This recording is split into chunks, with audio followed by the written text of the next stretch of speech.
Hey everyone, what's going on? Anthony Aries here. I got something really cool for you today. Something different, something unique. And I'm really proud of my buddy Brad Goss, who has just accomplished something really awesome. And we wanted to share this with you. This is a case study. That's where we're coming at you from. This is like totally something that's 100% unique.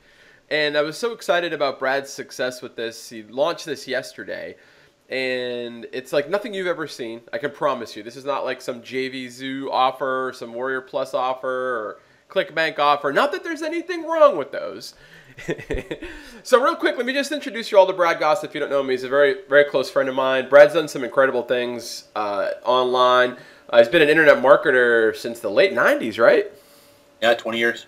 Over 100 million in transactions, right? Yeah, so he's a big deal. So having him here is awesome, and it's an honor. And we've been friends for quite some time. I went to his wedding. We hung out in Vegas several times. We flew out together to hang out together. We didn't sleep together, though. We slept with our wives. And my birthday in Vegas. Yeah, birthday's in Vegas. So he's a really close friend of mine. So I get really excited when Brad does something, and he has massive success with it. Brad is always like a pioneer when he does something. He doesn't like to copy other people. He likes to do very unique things. And so real quick, I don't know if you want to have anything to say about your bio that you want to mention that I didn't mention? No? Okay. So Brad owns a cartoon. My safe word is panda. Panda. Mine's blueberry pancakes. Well, a lot to get out when you're hurting. Panda's a lot better. So Brad owns a cartoon company called Vector Toons, and what he does is that he's got an amazing platform where he draws cartoons and of all kinds of stuff. They're vector images, which means you can expand them and they don't get pixelated. So it's a very unique concept. But Brad has just launched a Kickstarter campaign, and I figured that he could share some of the cool things that he's doing in that campaign, because people are raising millions of dollars on Kickstarter for ideas that they're having. And so we thought we would just get on here today and share what he's done at Kickstarter, because it's very unique. And within it hasn't even been 24 hours yet, right? Nope. It was within 10 hours we were fully funded. Within 10 hours, he fully funded his campaign. So we just thought we'd get on here, talk to you about what he did, how unique it is, maybe some Kickstarter tips if someone wants to launch a Kickstarter campaign, and that's it. That's it. Yep. It's going to be pretty cool, and you guys are going to see something really interesting. In fact, it's so unique what Brad did that I'm getting involved in it too. I'm going to be participating in his campaign. So I figure let's just dive right in and tell people what you've done. Okay. Like you said, I have this business, this cartoon clip art business. I have 6 illustrators that work for me. I actually can't draw myself, but you know, I hire talented people, and I leverage their great work.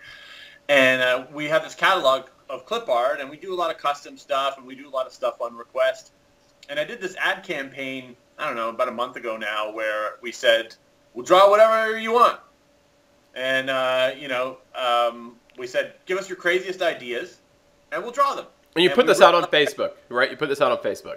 Yeah, it was just like a publicity stunt. It wasn't like pay me money or anything. It was like, give me your craziest idea, and if I like it, I'll have my guys draw it up, and we'll send you a print poster of your idea.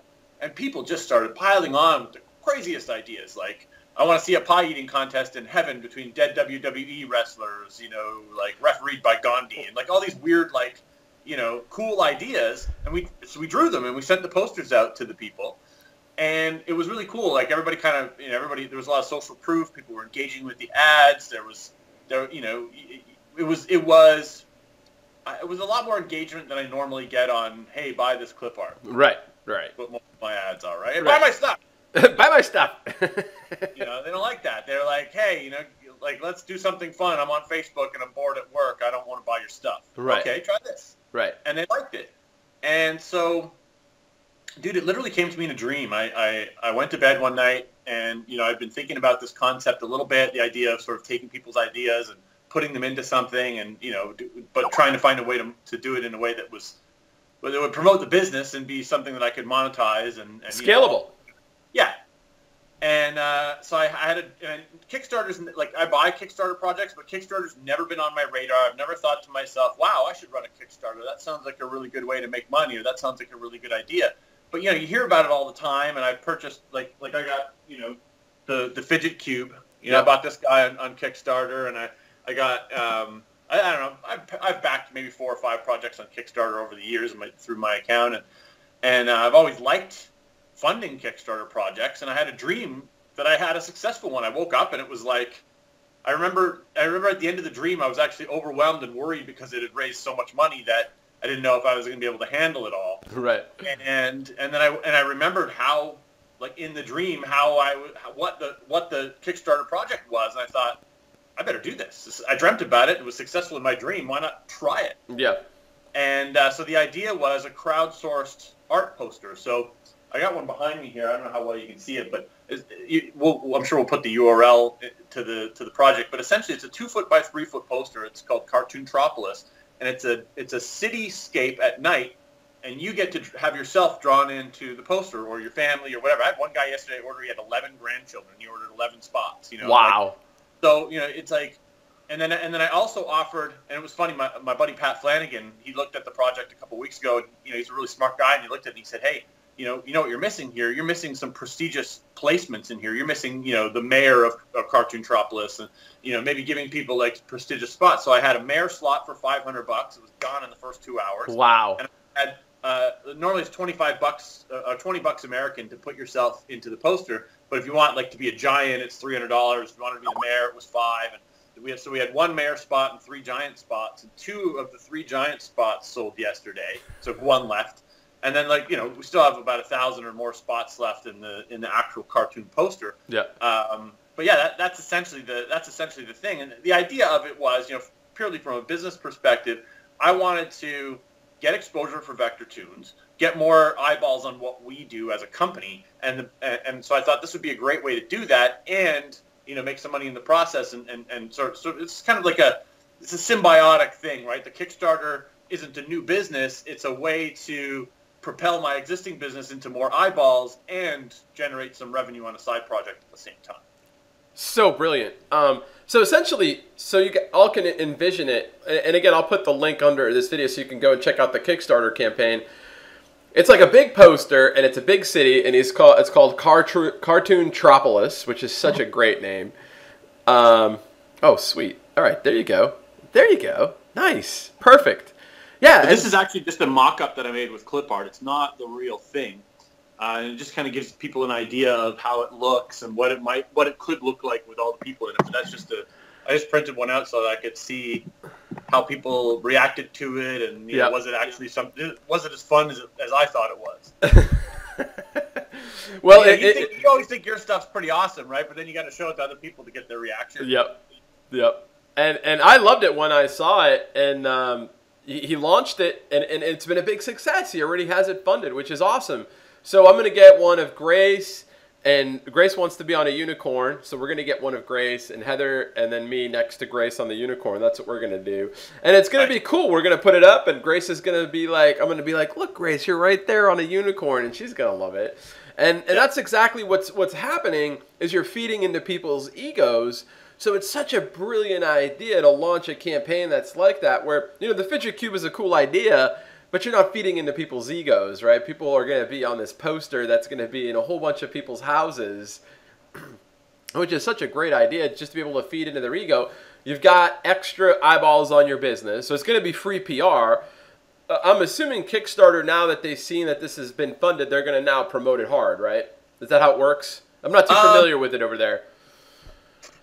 So no, actually, this is the funny thing about Kickstarter. They don't really feed, you know, they don't feed you much traffic. Okay. I'm a crowdfunding expert, and he kind of took me through that, and he said, look, you know, don't expect, it's kind of like Amazon, you know, if you put your stuff up on Amazon, don't expect them to feed you much in the way of sales unless you've got something everybody wants. You know? Yeah. But he said that, you know, they will give you some, and I actually had a couple guys yesterday. One guy that bought a giant spot tweeted me and asked me about it, and I said, you know, I answered his question. I said, hey, how'd you find us? And he said, I was just browsing Kickstarter, and I think one of my friends funded it, so it showed up in my list. So there is some organic traffic from Kickstarter, and obviously once you get funded, and if you become a staff pick or something like that, I mean, we've got 28 days left in the campaign. So if you look at, I mean, one of my favorite campaigns was the Oatmeal, which is another cartoon company. Well, he's a cartoonist and he does humor stuff.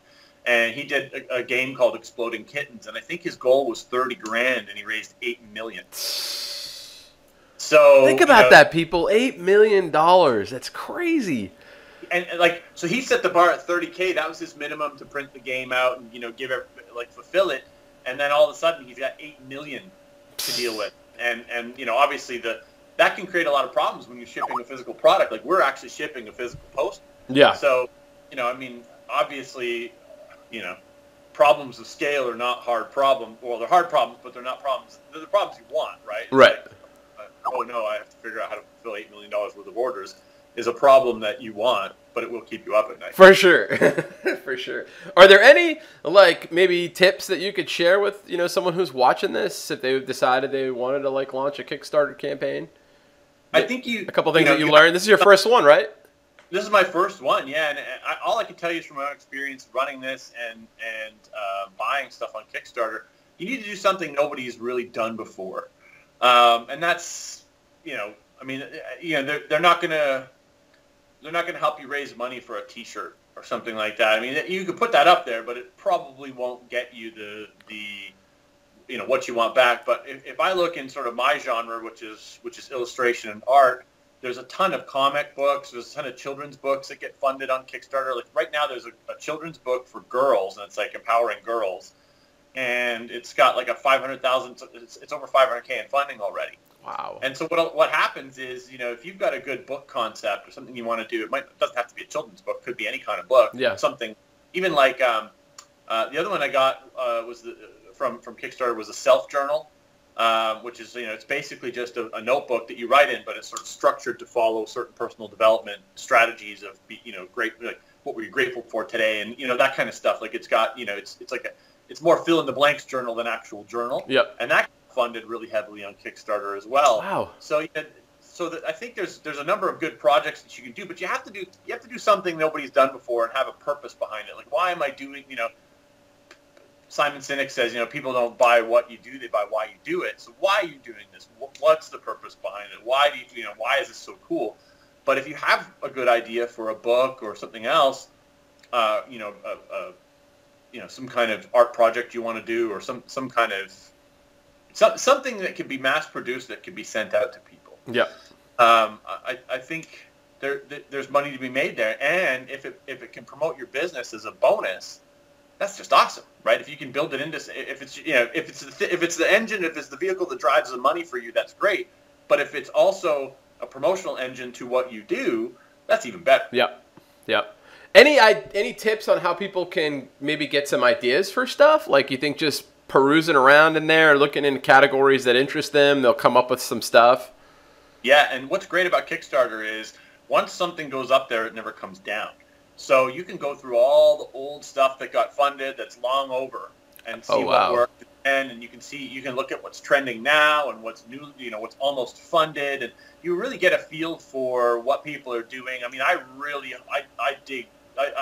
did a lot of research. I looked at a lot of other Kickstarter campaigns before I did mine, because I wanted to see what are the successful people doing. The people that are on their third and fourth and fifth Kickstarter, what are they doing? What do their videos look like? What are their what's their sales page look like? It's really a sales page. You get a long form sales page, and you really got to put some time into that. And I mean, I spent, I don't normally work very hard. I kind of have a relaxed approach to my business, and I've always been kind of the lazy guy, tinkering in the lab, but I try not to do too much of the grunt work. But I actually spent a lot of time.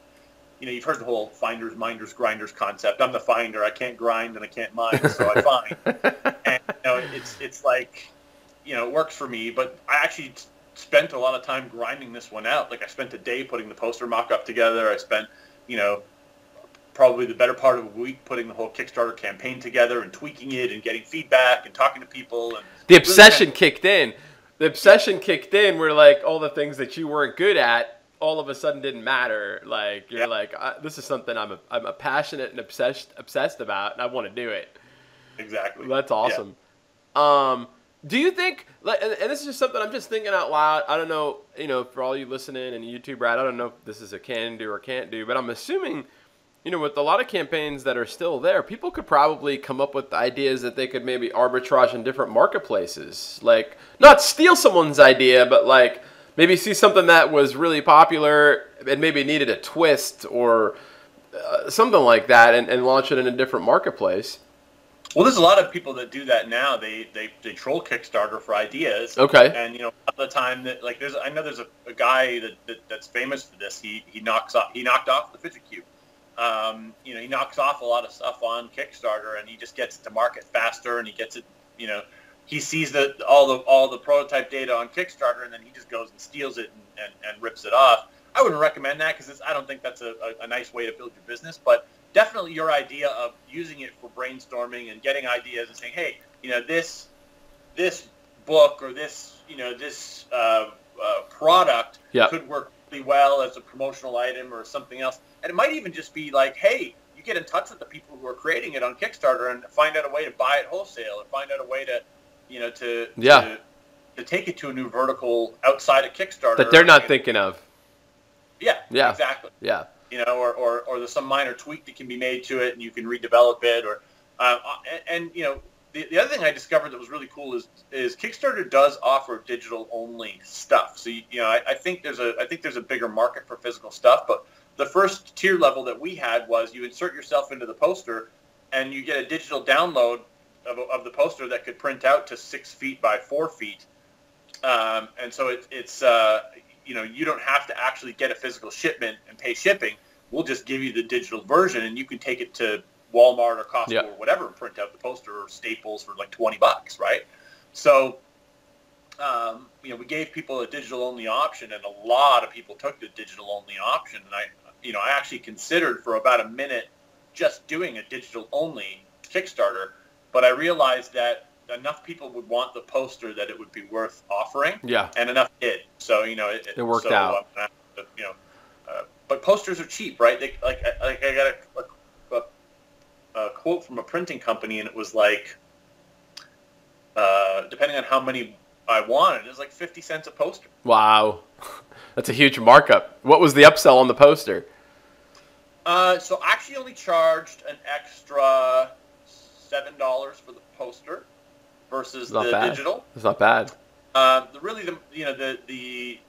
money that we collected was to pay the artists to draw the cartoons.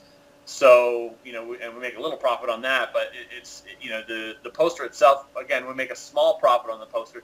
The idea too is you don't really want to set your profit numbers high. You want to be in a situation where we normally charge $47 for a custom cartoon. This thing was $20 to get a custom cartoon drawn on the poster, and we give you the cartoon to use on however you want, especially on blog or social media, whatever.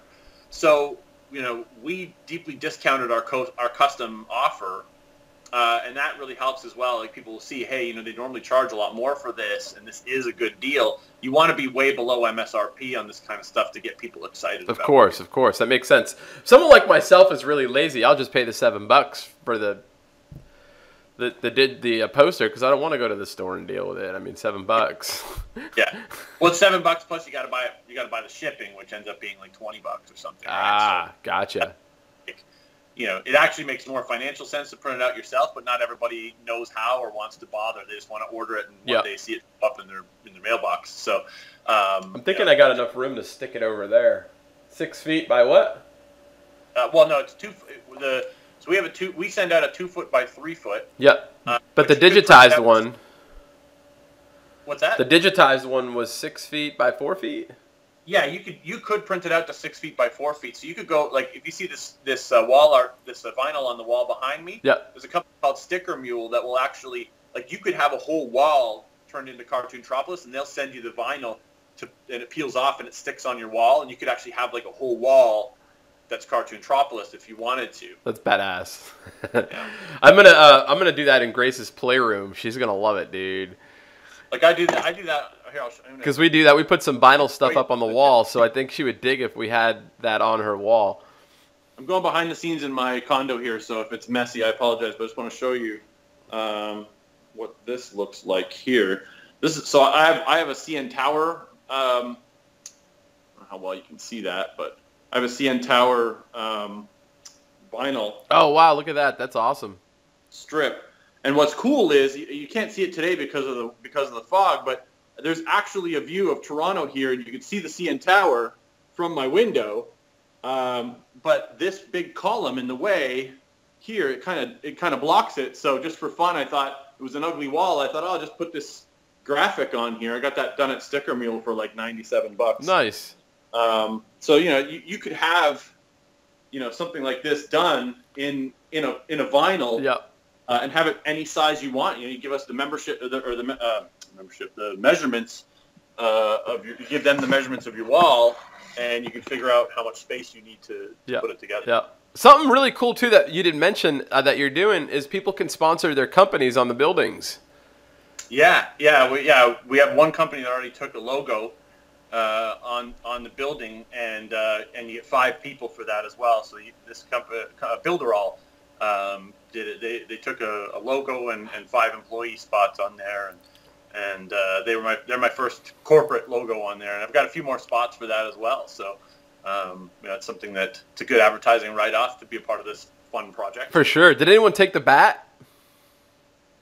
The bat. There's a bat. I saw a bat on top. There's a bat like flying on top.